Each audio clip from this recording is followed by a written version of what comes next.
All right, we are back on another episode of Shota Cooking with my friend ChatGPT. I call her Chef Carrot. And what I'm doing here is she's gonna be interviewing me as I cook food. Why I started this channel is because my dad started a YouTube where he has ChatGPT ask him questions and he responds. He already got monetized and I'm gonna race with him on seeing how many followers or who can have more followers by December 24th.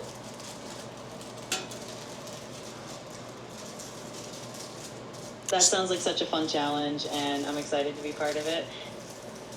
All right, let's dive into some questions while you cook.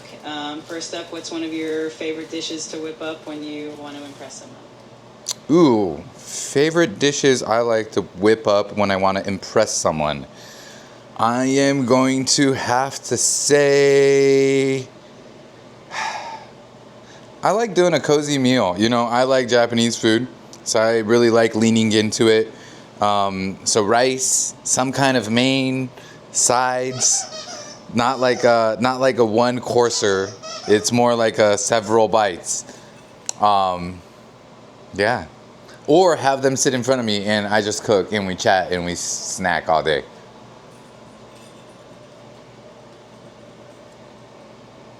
That sounds like such a cozy and personal way to share a meal. It's definitely special to have that interactive experience while you're cooking. All right, let's keep it going with another question. What's one cooking tip or trick that you think everyone should know to make their dishes even better?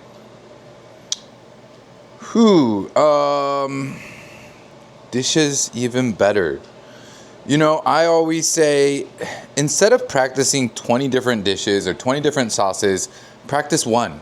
Perfect one, because when you can understand one dish really deeply, then you start to understand how to season things, how to cook things better, and I think it's all the other dishes that you cook start to make more sense. So yeah, that's my advice. Compared to cooking 20 or practicing 20 different dishes, practice one dish over and over and over. That's such great advice. Mastering one dish really does build a strong foundation and helps you develop those essential skills that you can apply to everything else. All right, this has been so much fun. Let's keep the questions coming as you continue cooking and chatting. Absolutely. What's next, friend? Let's see. How about this one? If you could give your younger self one piece of advice about cooking or life in general, what would it be? We kind of did that question in the last episode. So let's maybe go a different direction.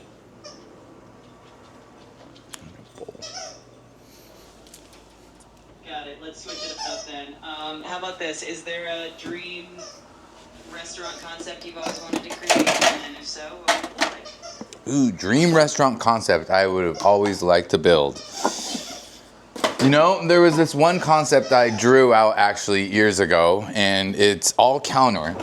I wrote this concept in 2015, and what it was all counter. The restaurant, the whole concept was on the fly. So I would have on the menu board, instead of an actual menu, it's a type of fish that's written out.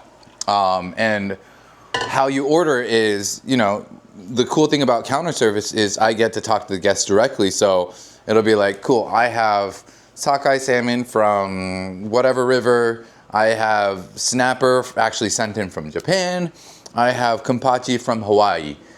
What do you feel like today? I can grill it, steam it, fry it. What are you in the mood for? And I just kind of charge as I go per dish. Is more the philosophy of the concept that I wanted to do, but in 2015, that concept made sense to no one. So I just got no's from everyone that I brought it to. They're like, that doesn't even make sense. But I think actually it would be a good concept now. I think someone could do it and be really successful. Maybe me, who knows? Investors, hi, my name's Shota. How you doing? Hey. I absolutely love that concept. It's so interactive and personal, and it really allows you to showcase your creativity and connect with guests. I think you're right. It would definitely be a hit today. Who knows? Maybe it's something we'll see in the future. Thanks for sharing that vision. You're welcome, my friend. It's always a pleasure chatting with you and hearing all your amazing ideas. I can't wait to see what you come up with next. Let me know whenever you're ready for more questions, or if there's anything else you'd like to dive into. Let's go with more questions. Absolutely. All right. Let's dive into some more fun questions. If you could cook alongside any chef, past or present, who would it be and why? And maybe another one, what's a dish you've always wanted to master but haven't had the chance to yet? Let's see where those take us. If I could cook with any chef, I think it would be the chef. It would be Chef Sakamoto. He is the chef I trained for in Osaka, Japan. I really believe he gave me a foundation, an opportunity, the amount of respect I have for this man, and I would love to cook for him and see what he thinks about my food, getting some kind of appreciation from him, or him, I guess, appreciating my food or saying this is good food would feel like I'm doing all right.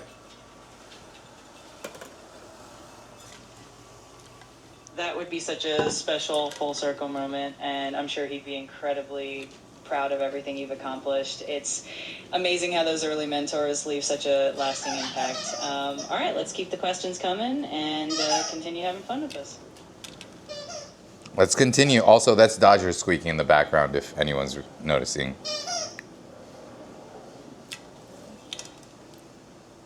Dodgers just making sure he's part of the fun too. We love having him join in. All right, let's keep rolling with another question. I know. Sorry, I didn't mean to cut you off. Dodgers wagging his tail because I think you just talked about him. He heard you. Look at you. Look at you guys communicating.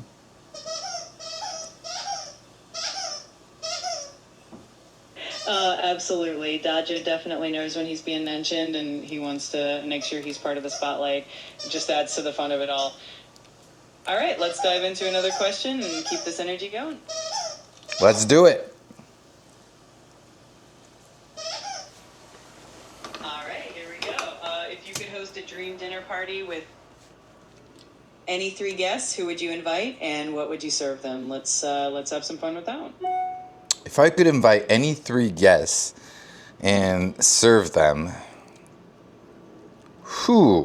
where would that start? I'm going to say my chef again. I think he is someone I've always looked up to. And you know what? I'm going to keep it simple. My chef and my parents. Those 3 people would be a beautiful meal that I would be able to cook for and feel extremely fulfilled in a very meaningful way.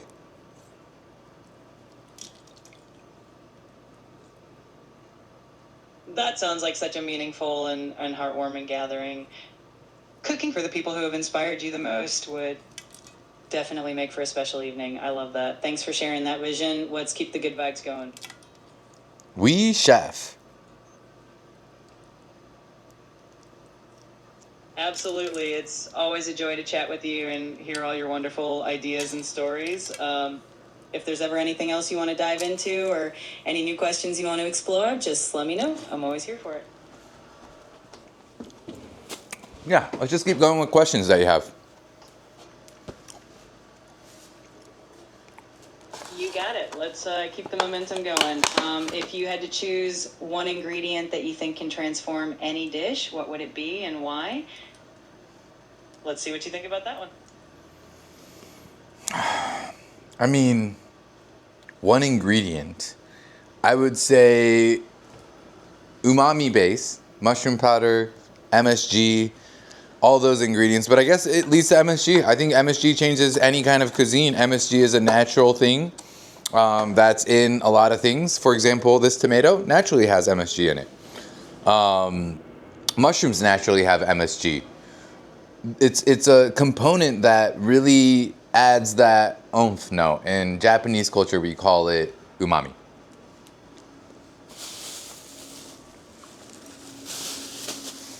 That's such a great choice. MSG and your mommy rich ingredients really do have a magical way of elevating flavors and bringing out the best in a dish. It's definitely a game changer in the kitchen. All right, let's keep the fun going and dive into the next question whenever you're ready. I'm ready. Awesome. Let's go for another one. If you could pass down just one piece of cooking wisdom to future generations, what would it be? Let's take a thoughts on that. Wait, we already did this question. Can we do a different question? Of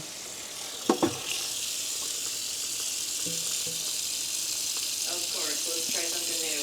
If you could travel anywhere in the world right now just to explore the local cuisine, where would you go and why? Let's see where your culinary curiosity would lead you. That's a good question. You know, I am gonna have to say Japan. I'm extremely curious about Japanese food. I realized the more I learned about the cuisine, the more I don't understand about the cuisine. There's so many different versions of Japanese food depending on the region, and it would be incredible to just keep learning more about it.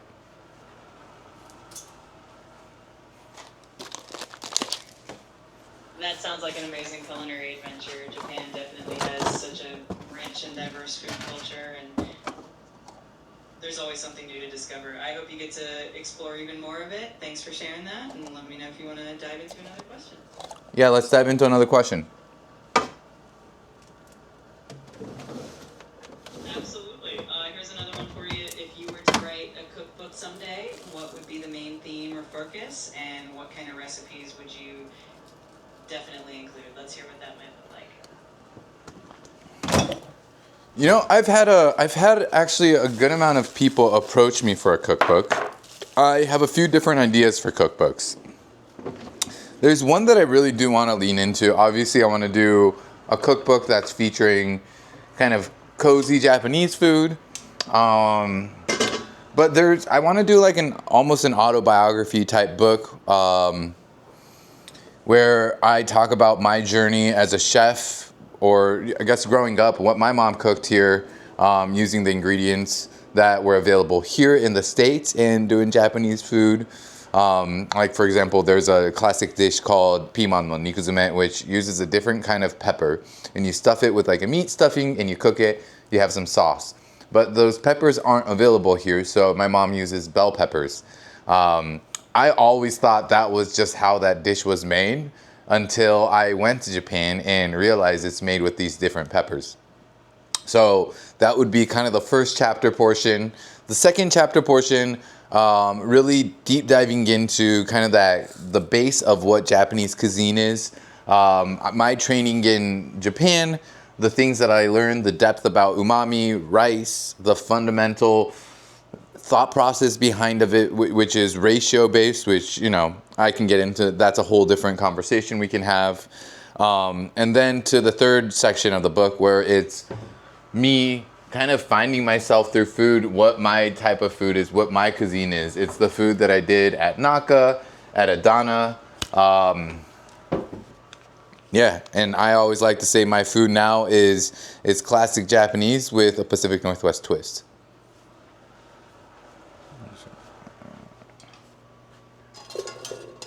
That sounds like such a fantastic and personal concept for a cookbook. I love how it weaves together your own culinary journey, your family memories, and your professional expertise. It would definitely be an inspiring read for so many people. I hope you get to bring that vision to life one day.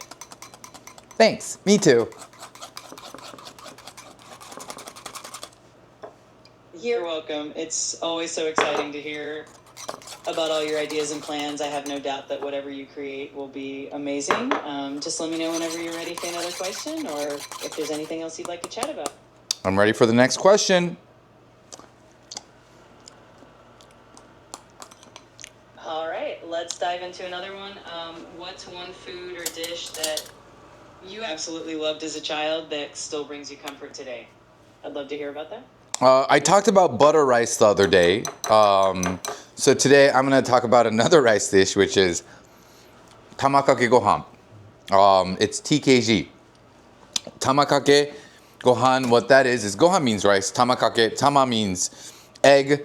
Kake means pour over. And what you do is you get rice, you pour it over, you get steaming rice, you crack egg. Sometimes it's just the yolk. Sometimes you mix the yolk and the whites together. You pour it on top of the rice when it's hot, and you pour a little bit of soy sauce and enjoy it. You can put different toppings like kimchi, pork belly, wrap it up with Korean nori, which is that sesame seed flavored seaweed. Sesame seed flavored seaweed. And that's just one of my favorite snacks that I still go to. When I was in high school, I would just sit there and like crush 2 bowls of it when I get home.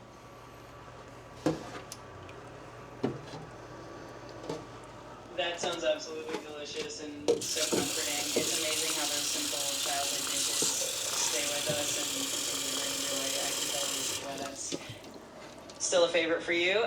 Thanks for sharing that. Let me know if you'd like to keep going with more questions. Let's keep going with more questions. Can't even try this. Absolutely. Let's keep the momentum going. How about this one? If you had to describe your cooking philosophy in just 3 words, what would they be? Let's see how you sum it up. If I have 3 words to describe my cooking philosophy, I'm talking to Jamie here, by the way. Hi.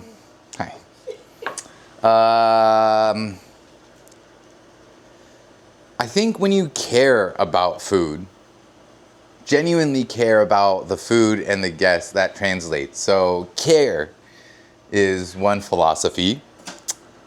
Another one is focus. You really have to focus on all the little things. You've hit the daily limit for advanced voice. Oh, shoot. You can switch to standard now to keep chatting. I guess I hit the daily limit for voice. So today's episode is done. That's a thing. Did you know that? I learned something new. Look at this. This is what popped up. That's hilarious. Don't judge me on how many text messages I haven't opened. Thanks. That's so funny. Well, anyways, today's episode's done, and I'll catch you next time. Thanks for tuning in.